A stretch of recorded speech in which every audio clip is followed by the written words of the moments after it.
saya bawa sendiri. Apanya nih? Si pasiennya, kebetulan gue bawa sendiri. Ibu-ibu hamil itu bukan? Ibu hamil Oh, ya. iya. Yang ketemunya anaknya udah 5 tahun lagi, umurnya udah gede 5 tahun sekarang.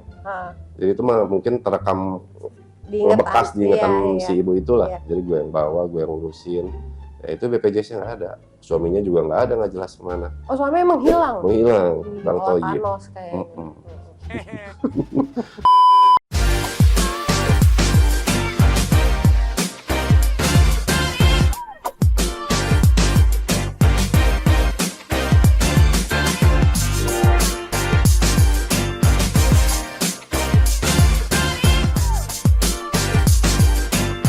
Assalamualaikum warahmatullahi wabarakatuh. Mau nyoblos kali ini kedatangan tamu, sosok yang muda, sudah ada posisi sebagai anggota Dewan Perwakilan Rakyat Kota Bogor, ahli putra daerah. Assalamualaikum, AA Ahmad Rifki Aledrus. Waalaikumsalam, Teteh. Saya manggilnya AA ya, karena kan kita teman kuliah ya. Iya. Harusnya saya manggilnya Besti. Betul, oke. Sekarang kalau di DPD, waktu itu kan sempat wakil sekretaris. Sekarang? Sekarang wakil ketua, ketua POK. Oh, ketua POK. Wakil ketua 1. Oke, nah kalau di DPRD komisi? Anggota komisi 2. Anggota komisi 2. Kemarin itu saya baru-baru ya, belum lama lah ya, baca berita kalau AA Rifki ini. Geli gak sih? Gue juga geli sebetulnya. Gue gak apa-apa. Gak apa-apa ya, demi citra ya. Demi citra. Sempat membenahi jembatan yang ini, yang papannya rusak di Jembatan Ledeng. Oh iya. Itu terbawa sendiri atau memang AA Rifki lewat situ, jadi terdampak juga? Enggak, sebenarnya dapat laporan kan dari tokoh masyarakat, terus kebetulan lurahnya WhatsApp minta bantuan follow up lah gitu kan. Kebetulan juga kan gue punya usaha kayu. Ya, sekalian kita sedekah lah. Lagian juga kan maksudnya kenapa enggak kita bersedekah di bidang yang sedang gue jalanin juga. Sekalian kita benerin, kita rapihin, kirim. Tapi alhamdulillah nggak lama saya koordinasi dengan dinas kabupaten itu kan PDAM Jakarta ya. Dan itu kewenangan juga kabupaten juga sebenarnya. Cuman akhirnya ada orang baik melalui linknya Pak Wakil, alhamdulillah bisa selesai itu dengan setelah diganti papan selang 2 minggu atau 3 minggu gitu ya. Nggak lama langsung perbaikan. Itu tuh Pak Wakil, Pak Deddy Rahim berarti? Pak Deddy Rahim. Untuk kayu apa semua berarti ongkos sendiri ya? Iya, dari gua kirim, terus berikutnya buat kerja baktinya, buat rokok-rokoknya lah, kopi-kopinya gitu ya, buat makannya. Sempat lihat juga kemarin videonya, bantu juga ikut langsung pasang papan itu gitu. Udah lama jadi tukang bangunan? Udah lama Bu, dari 2009.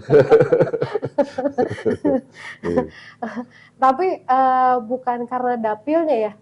Enggak sih, bukan. Jadi emang kebetulan ada masyarakat sebenarnya orang Bogor Tengah yang laporannya. Karena mungkin itu kan lain dapil dong. Berseberangan kan, barat, ada penyambung barat dan tengah. Dan kebetulan yang lapor orang Bogor Tengah, DM. Oh, langsung ke langsung Instagram. Ke DM gua, langsung ke Instagram. Kang tolong dicek jembatan ini bla bla bla bla bla.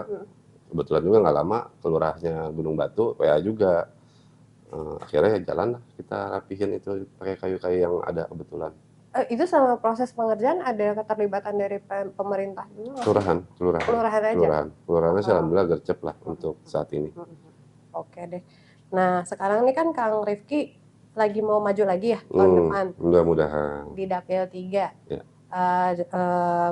Bogor Barat. Yes. Bogor Barat.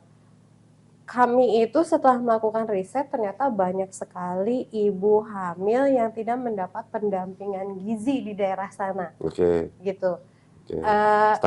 Stunting. Apa yang sudah dilakukan dari para caleg-caleg yang di dapilnya masing-masing, seperti contohnya Bogor Barat lah? Kalau aku sendiri tiap PMT ya, pemberian makanan tambahan selalu ngirim lah minimal susu kayak Ultra gitu ya. Setiap ke Posyandu. Sebentar. Susu ultranya di ini ntar ya?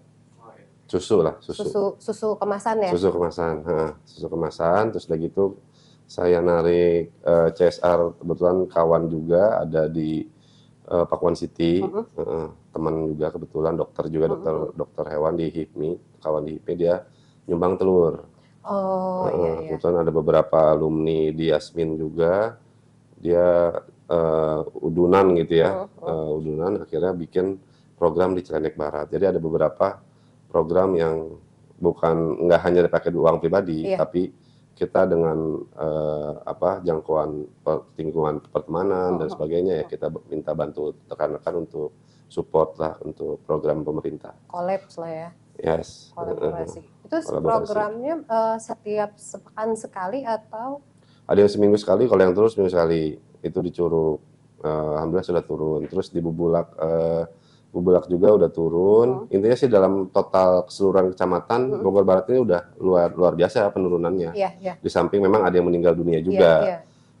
Saya juga ada kerjasama dengan pengurus RW Seloji yang dia membuat program, jadi ngasih makan lah tiap hari. Jadi cuman hanya per case. Misalkan 4 anak, total misalkan ada 15, tapi 4 anak yang memang butuh sentuhan langsung. Nah itu 4 itu dari kader masak tiap hari gitu kan. Terus datang ke rumahnya ngasih makan, disuapin yang awalnya susah makan, dengan mungkin variasi tiap hari ya, beda-beda.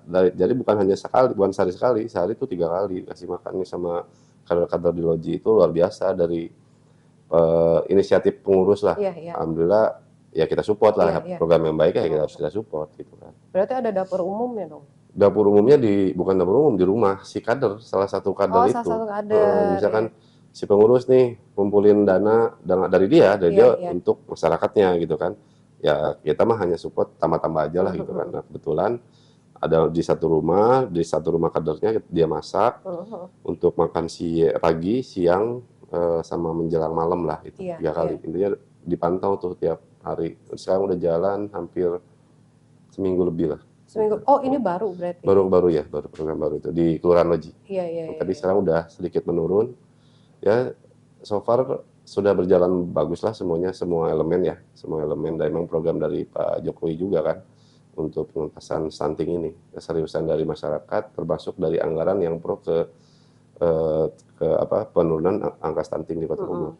Berarti emang sama kader yang ininya di Rifki, aduh agak gimana gue manggil AA ya.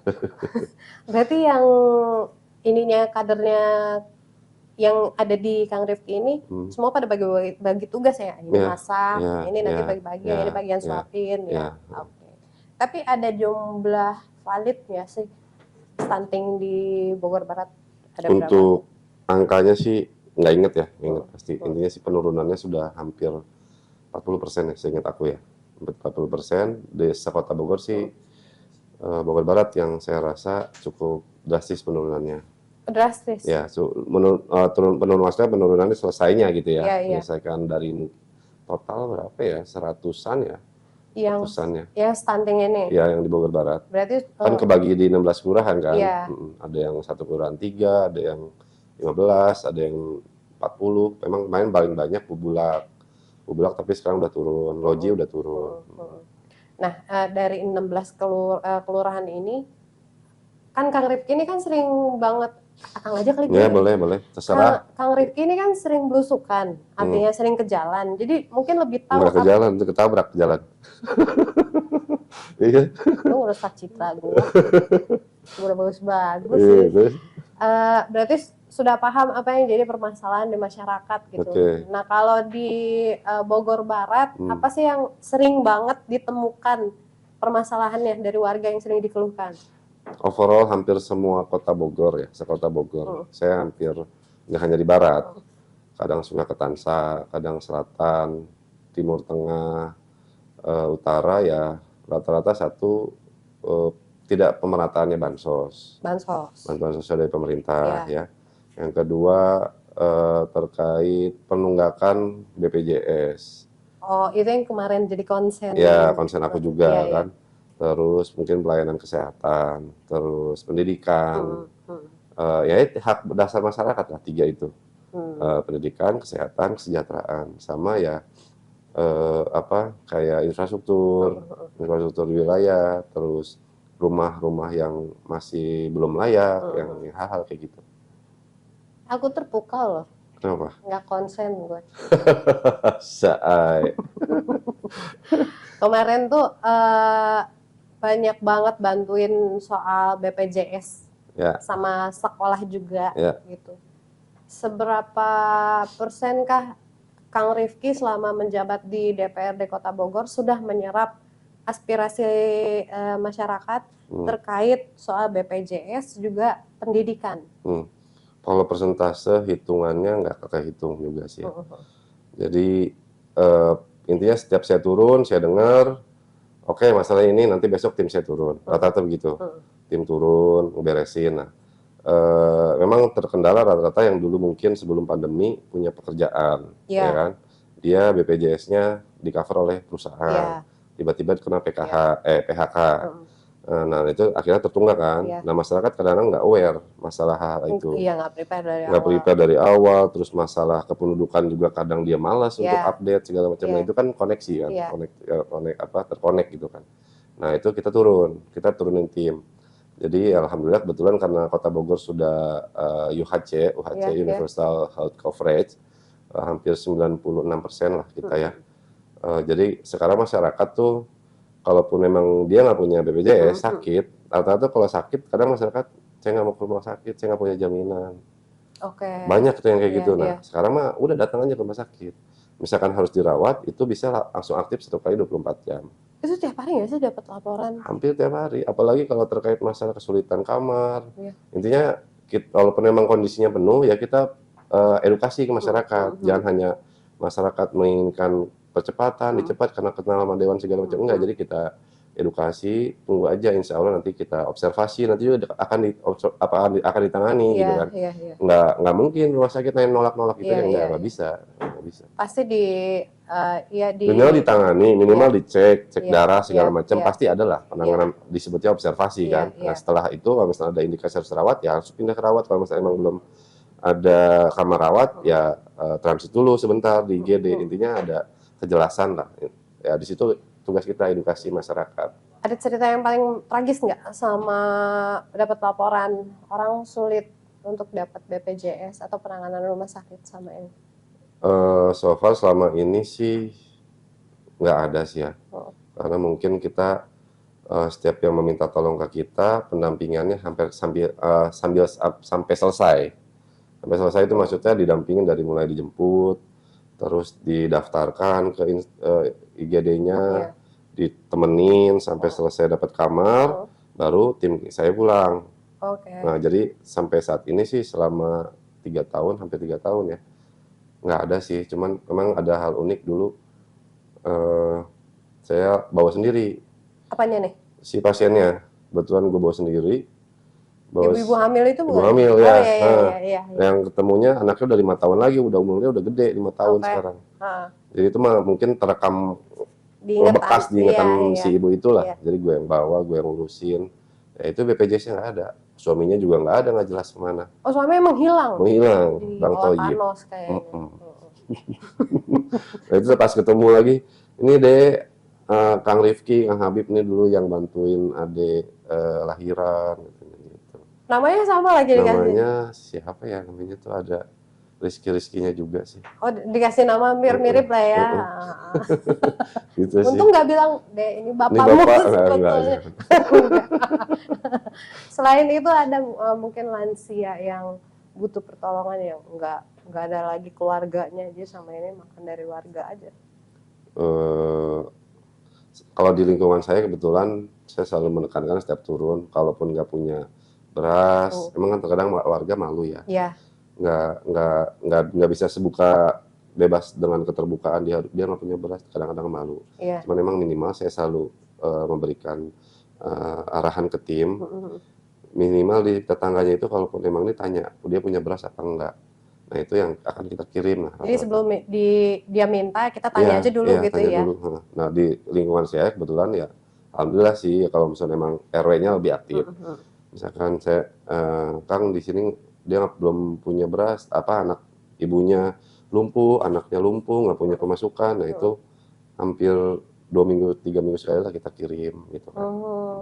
Nanti saya nggak pakai beras boleh ya Bang? Boleh, Ke rumah boleh. Bapak aja. Oke deh. Boleh. Pak, Mau beras bulog? Boleh nggak yang di kemasan mahal? Boleh. Ada foto gua biar lebih pulen nih. Oke, nanti saya endorse. Kalau kemarin itu konsennya soal kesehatan dan pendidikan, nih nanti tahun depan, oh enggak, sebelum masuk ke tahun depan, tanya dulu deh, Kang Rifki sudah merasa puas belum selama ini? Belum. Sebagai anggota Dewan? Belum, karena terbatas ya. Terbatasan kita juga mungkin terkait anggaran. Ya.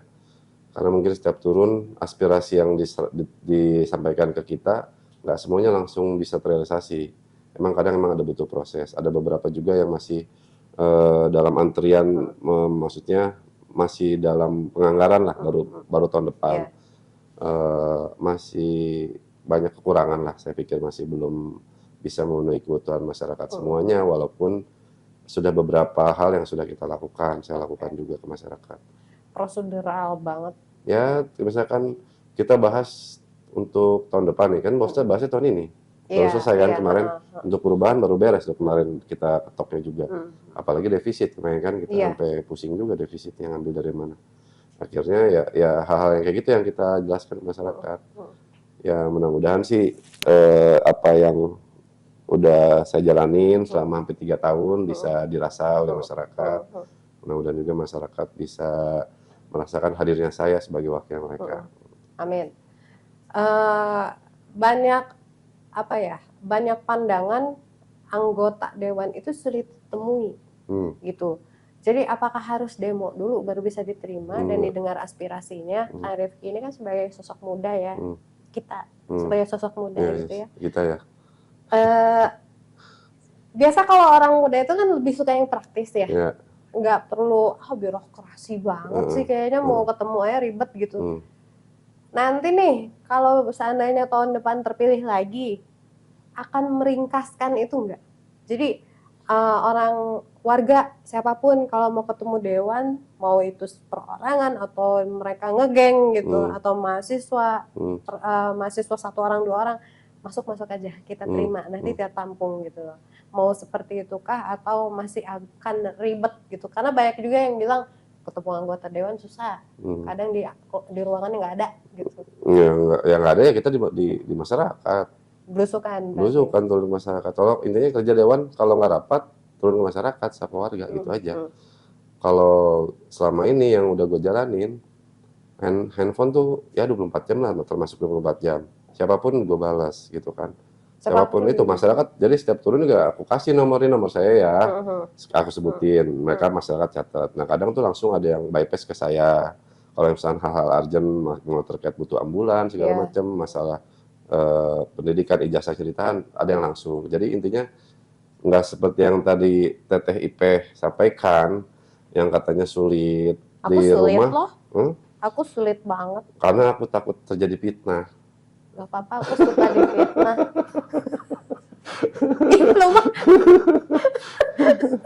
Jadi intinya nggak sulit, nggak semua umur, usia gitu kan, ada yang baru lulus juga masih, emang terkadang bukan sulit, mereka menganggap takut ngeganggu gitu kan.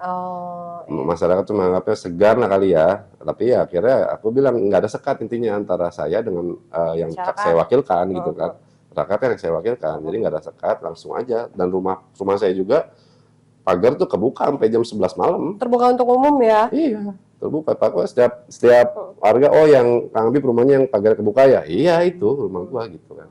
Jadi nggak ada stigma di masyarakat, mungkin susah dihubungin, susah ditemuin, enggak sih. Mungkin itu salah waktu aja kali ya? Mungkin ya, mungkin pas kebetulan lagi ada dinas di luar kota gitu kan. Ya, mungkin pas itu aja. Oke. Nah, berarti 5 tahun, hampir 5 tahun.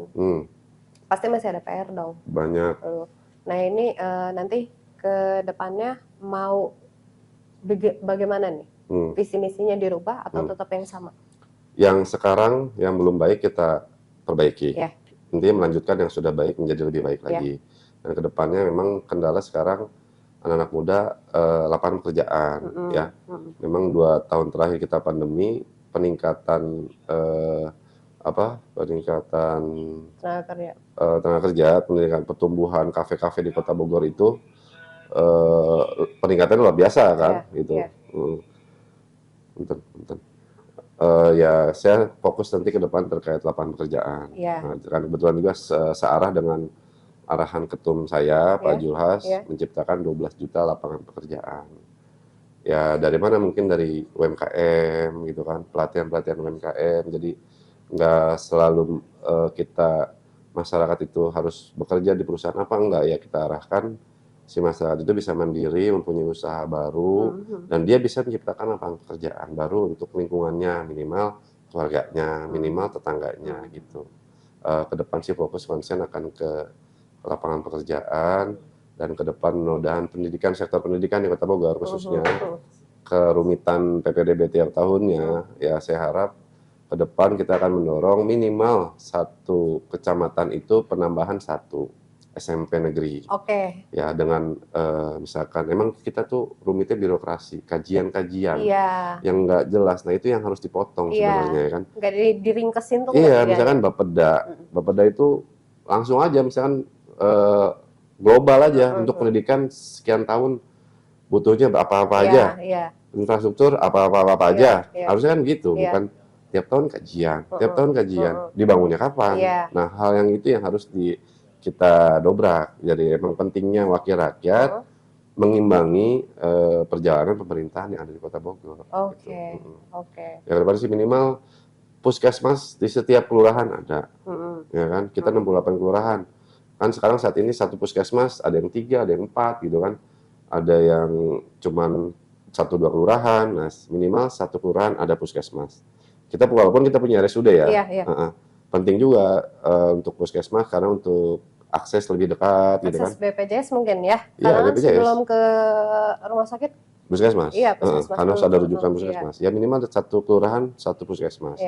Keduanya pendidikan penambahan setiap kecamatan adanya sekolah baru yang mungkin merger SD yang awalnya tidak produktif.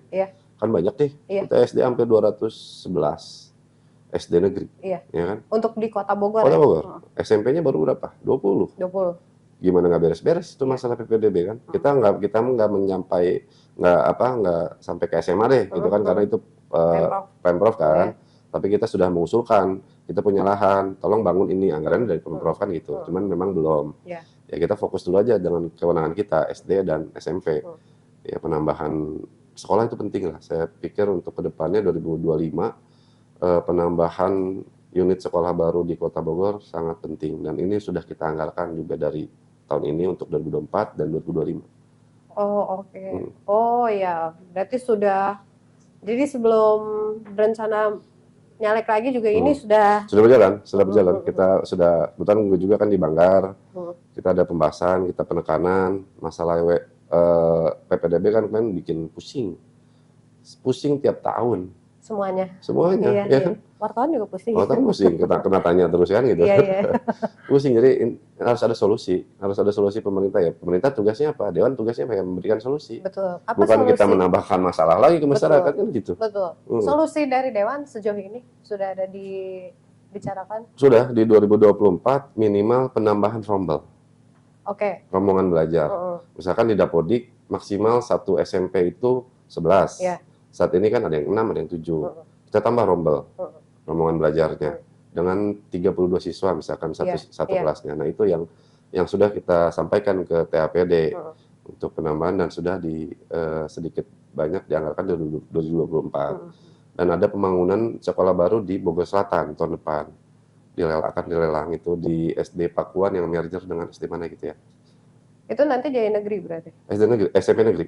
Jadi SD Pakuan merger dengan SD mana gitu ya, SD Pertiwi atau apa gitu, di merger dibikin 1 SMP negeri. Jadi beroperasionalnya bisa kapan? 2025 itu pasti. 2025 berarti. Tahun depan untuk yang Kencana sudah bisa beroperasi tuh. Yang kemarin. SMP 21 ya, yang 1 atap kan, ada SD, ada SMP. Emang sebenarnya nggak perlu ada SD sih di situ.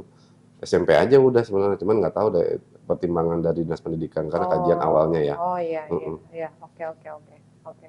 Gue mau nanya apa ya? Gue nggak fokus sama dia. Ntar gue mau nanya apa? Bisa nggak usah ngeliat saya, Pak? Oh iya, saya lihat situ gitu. Nggak bisa gue. Kalau ngomong harus bertatap mata kan? Gue nggak bisa. Iman gue belum tebal. Kalau sumpah demi Allah gue nggak fokus. Kita kan bestie. Kita kan bestie gimana sih? Bisa, gue ada gejolak sama lu. Oh, iya gejolak. Ganggu banget nih muka. Gue mau nanya apa ya? Kalau soal pendidikan kan kemarin saya dengar-dengar katanya Kang Rifki ini juga bagi-bagi alat tulis. Ya, alat tulis, terus sekolah gratis di swasta. Sekolah gratis swasta? Iya. Dibayarin berarti? Bukan dibayarin, maksudnya ya di sinilah pentingnya Dewan kan, kita punya rekan, kita punya temen, kita lobby. Kebetulan kan ada keluarga sendiri punya yayasan sekolah SMP. Oh gitu. Ya kan, terus kebetulan ada kawan yang punya Al-Azhar. Nah itu di 2 SMP itu, jadi SMP dan SMA SMK kalau di Al-Azhar. Di Taman Cahaya ada beberapa siswa, di Al-Azhar itu ada beberapa siswa yang kita bantu SMP, SMA, SMK untuk gratis biaya bangunan, terus bayaran tiap bulan. Kalau di Taman Cahaya pakai orang tua asuh. Jadi nggak sama sekali bayar? Nggak bayar. Free sampai lulus nanti? Sampai lulus. Pokoknya bayaran hanya bayarin aja paling ujian kalau di Al-Azhar ya. Iya. Ya maksudnya kewajiban orang tua juga kan. Nah, masa sampai semuanya harus kita bantu. Iya betul. Dengan itu kita turunin tuh kan kita punya program bantuan siswa miskin. Untuk berapa anak? Gimana si pemilik yayasan untuk mengusulkan ke pemerintah kota? Karena kita kerjasama. Iya, misalkan diarahin kan dia tahu program Pemkot ada ini nih. Bantuan siswa miskin sekian per tahunnya untuk SMP sekian, SMA sekian, SMK sekian. Nah itu kemarin juga kita baru menyepakati dengan Pemkot penebusan ijazah gratis 7,5 miliar. Oke. Untuk penebusan yang kayak ijazah SD, SMP, SMA, SMK. SD itu 1 juta kalau nggak salah ya. SMP itu 2 juta, SMA 3 juta sampai 3,5 juta. Selama dia sekolah di situ. Bukan, itu untuk penebusan ijazah yang tertahan. Iya. Banyak loh, banyak Bu. Banyak? Masih banyak, jadi masih banyak sekolah-sekolah mungkin kalau swasta ya. Kalau swasta mungkin karena terkendala biaya mungkin ya. Jadi masih beberapa yang masih tertahan. Termasuk ada juga laporan SD gitu kan. Kalau SD, kalau negeri kita langsung datangin. Nggak boleh negeri nahan-nahan, kan udah gratis gitu kan. Kan sudah ada BOS, sudah ada bantuan sebagainya, ada BOS dari pusat, provinsi, kota. Ya masa kurang kan gitu. Nah, itu biasanya apa sih alasan pihak sekolah kalau udah disamperin sama anggota dewan? Ini kenapa ditahan ijazahnya? Tertunggak, ada yang tunggakannya 5 juta, ada yang 10 juta. Itu SMK sih yang lebih besar ya, karena mungkin praktek-praktek ya. Yang nggak dibiayain di BOS mungkin gitu. Banyak anggaran yang di luar dari kayak praktek apa gimana itu ya, yang rata-rata tertunggak. Misalkan kayak belum bayar bangunannya masih dicicil, ada sekian ratus ribu ditambah bayaran SPP yang belum dibayarkan ya, rata-rata itu. Kalau soal zonasi lebih baik Kang Rifki termasuk geng yang mendukung zonasi atau lebih baik udah bubarin aja, nggak usah pakai zonasi gitu? Harus dievaluasi. Sekarang masih evaluasi juga? Ya kita belum tahu arahannya dari pusat. Apakah nanti 2024 tetap pakai zonasi yang seperti biasa, atau ada perubahan terkait perbaikannya, zonasinya harus sekian meter atau segala. Kalau kita kan di kota ada di samping zonasi, afirmasi, terus prestasi ya, jalur prestasi rapot gitu, sama bina lingkungan. Bina lingkungan. Ya, yang perwali ya maksudnya yang di lingkungan apa yang orang-orang miskin tidak terakomodir, itu dari situ ada 4 gitu kalau kita dipakainya pakai SK perwali kan terakhir untuk bina lingkungan. Iya. Fokus sih Kiki ngeliatin ngomong. Bentar ya, gue mikir dulu. Dia bagi-bagi gajinya aja, dia lupa loh malu. Nggak bagi-bagi apa. Selama jadi anggota dewan, ada pedihnya nggak sih? Pedihnya? Iya. Besar pasak daripada tiang ya. Oh gitu. Tapi masih mau nyalonin lagi. Karena saya rasa masih banyak orang yang perlu yang membela warganya, membela diri masyarakat lah yang nggak bisa membantu dirinya sendiri. Meskipun besar pasak besar pasak berarti yang makanya kan gue punya usaha gitu kan. Oh ya itu untuk sebagian untuk mengabdi ke masyarakat. Kalau DPR pengabdian lah gitu kan, pengabdian di samping ada usaha juga. Karena memang tiap hari ada yang datang minta macam-macam pertolongan gitu. Tiap hari ada pokoknya ya. Ada lah hampir pokoknya kalau pulang ke rumah jam 9-10 ada aja tamu. Biasanya sehari habis berapa tuh Pak? Nggak usah dikasih tahu lah. Nggak apa-apa kali Pak. Nah. Baju sekarang dipamerin berapa harganya?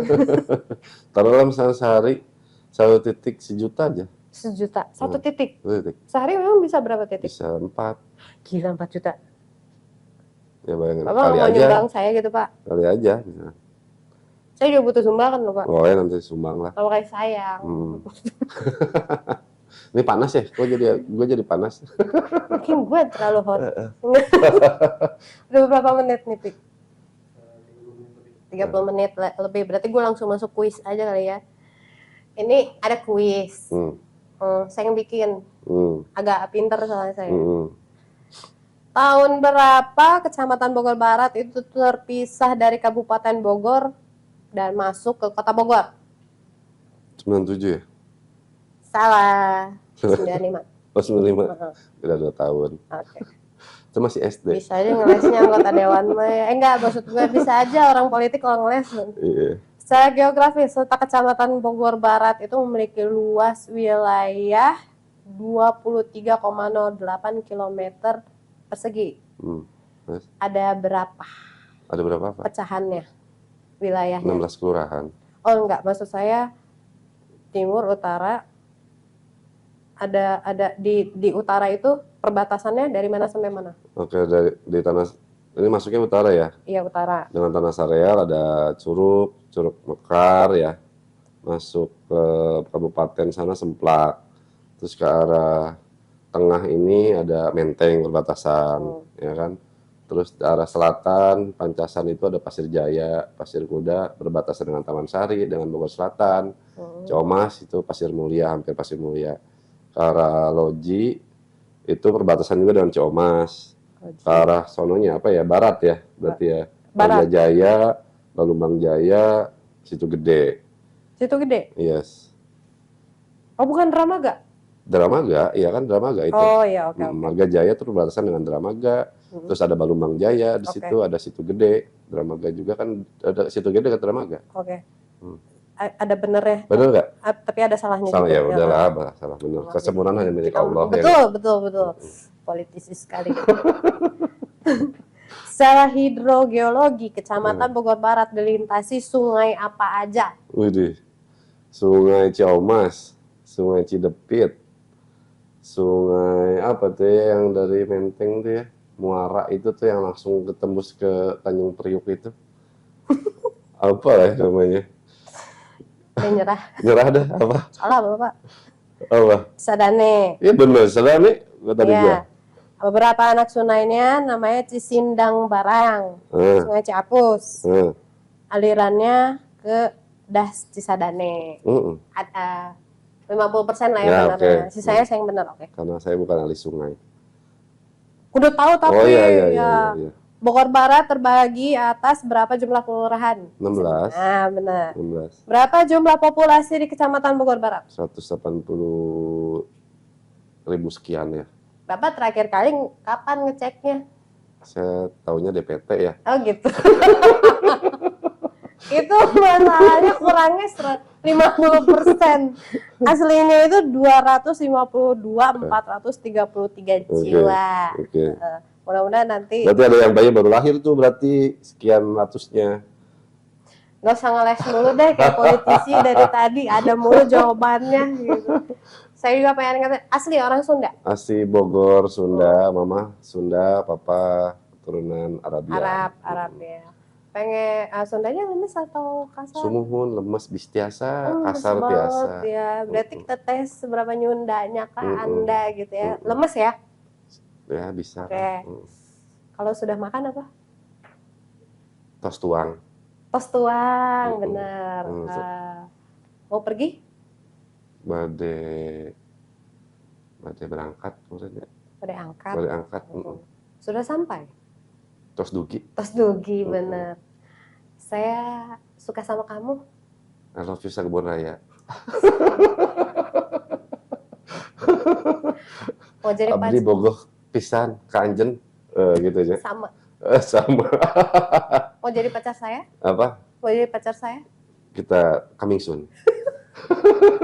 Oke, siap. Kang, terima kasih banyak. Sama-sama Taipe. Sukses selalu ya nanti Sama-sama, 2024. Amin. Nanti jangan sungkan lagi kalau diundang sama kita Siap, datang nuhun sini pisan lagi buat ya. pojok Oke. 1. Teman-teman, ini juga dong ajakan buat teman-teman, pasti ada generasi Z yang sekarang udah siap jadi pemilih gitu loh. Saya takutnya malah jadi golput gitu. Ajakan buat mereka-mereka ini yang dulunya golput, ayo gunakan hak suaranya. Ya, generasi M dan Z, ya kita M lah. Ya, Kita M. Kita ya? M. Bukan X ya? Panji Millennium. Ya kan? Generasi M masuk ke kita 1985 sampai 2000. Ketahuan banget tontonannya. Dan generasi Z yang sekarang, ya kita jangan anti politik lah. Jangan ya anti kan? politik. Kita mau membenahi wajah perpolitikan di cukup khususnya di lingkungan Kota Bogor ya. Teman-teman harus masuk dan harus tahu siapa wakilnya, siapa yang akan dipilihnya untuk mewakili suara kalian. Betul. Jadi jangan hanya kita kan dianggap nomor sekian lah ya, anak muda ini ya, karena kita harus terjun langsung dan berpartisipasi langsung dalam perpolitikan yang ada sebentar lagi tanggal 2024 di 14 Februari ya. Karena Bung Karno aja kan menyampaikan butuh 10 pemuda untuk mengguncang dunia. Betul. Ya kan? Kalau 10.000 orang tua mah udah biasa. Ya. Ya kita harus terjun langsung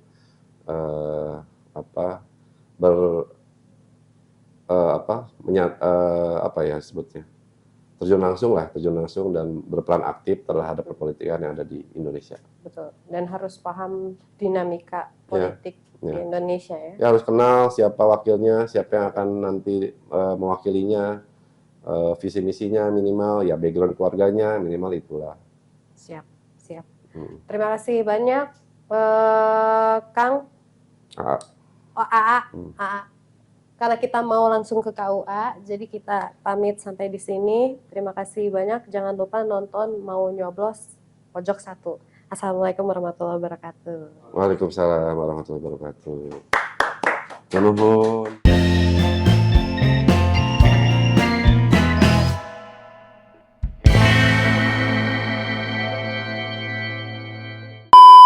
Ayo ke KUA. Ayo.